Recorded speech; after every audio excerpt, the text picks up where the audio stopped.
আল মারআতু ইযা সাল্লাত খামসাহা, যে নারী 5 ওয়াক্ত নামাজ পড়ে কি করে?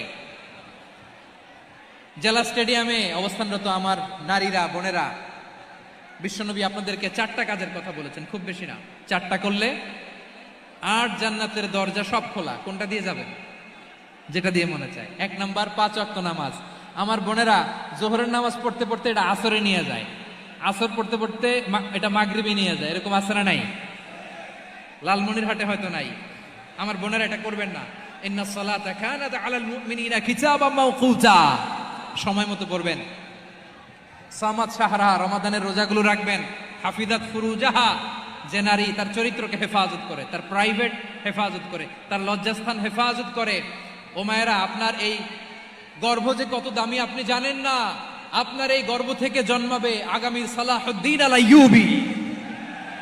আপনার গর্ভ থেকেই জন্মাবে ইমাম আল মাহদি আল মুনতাজার। আপনার পেট থেকে জন্মাবে আবু সাইদের মতো বীর সৈনিক। আপনার পেট থেকে জন্মাবে মুগ্ধের মতো বীর মুজাহিদ। আপনি জানেন না কে আসবে আপনার পেট থেকে। সময়টাকে কাজে লাগান, ইসলামকে বুঝেন, মানেন, আমাদের ইসলামিক লেকচারগুলো শোনেন। আমরা যে বার্তাগুলো, ইনস্ট্রাকশনগুলো, দিক নির্দেশনাগুলো আপনাদের খেদমতে রাখি, এগুলো মেনে চলুন। আপনিই পারেন আপনার ঘরটাকে জান্নাতের টুকরা বানাতে। একটা family, it's a very big institution and you are the MD, the managing director of this institution. চিল্লায় বলেন ঠিক কিনা? চাইলেই পারেন ঘরটারে জান্নাতের টুকরা বানাতে। 5 ওয়াক্ত সালাত, রমাদানের রোজা, নিজের চরিত্রের হেফাজত, ও আতাআত বালাহা, স্বামীর আনুগত্য। এটাতে অনেকে ভুল করে থাকে। হায় রে আমার বোনেরা, স্বামীর আনুগত্যকে এটা নিজের অপমান মনে করবেন না। আপনার স্বামী আপনার সবচেয়ে বড় গার্ডিয়ান, তিনি আপনার সবচেয়ে ভালো চায়। নারী কখনো গার্ডিয়ানশিপের বাইরে থাকতে পারে না।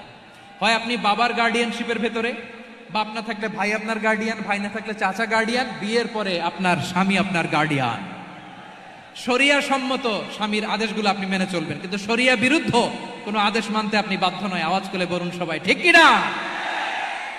এই 4টা কাজ যদি কোনো নারী করে, বিশ্বনবী বলেন জান্নাতের 8টা দরজা খোলা। তোমার যেটা দিয়ে মনে চায় সেটা দিয়ে জান্নাতে তুমি এন্ট্রি নিতে পারবা।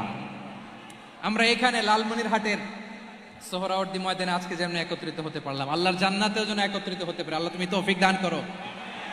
আল্লাহ আমার এই কলিজার টুকরা যুবক ভাইদেরকে তুমি উমরে ফারুকের মতো কবুল করো। জেলা স্টেডিয়ামে অবস্থানরত আমার মা বোনদেরকে তুমি ফাতেমার মতো, খাদিজার মতো কবুল করো। আমাদের কলিজার টুকরা সন্তানদেরকে তুমি সালাহুদ্দিন আল আইয়ুবীর মতো কবুল করো। এই যে ইসলামিক সোসাইটি, পুলিশ ভাইয়েরা আপনাদেরকে একটু অন্য উপাস্যের আল্লাহ, আমাদের ভলান্টিয়ার্স ভাইরা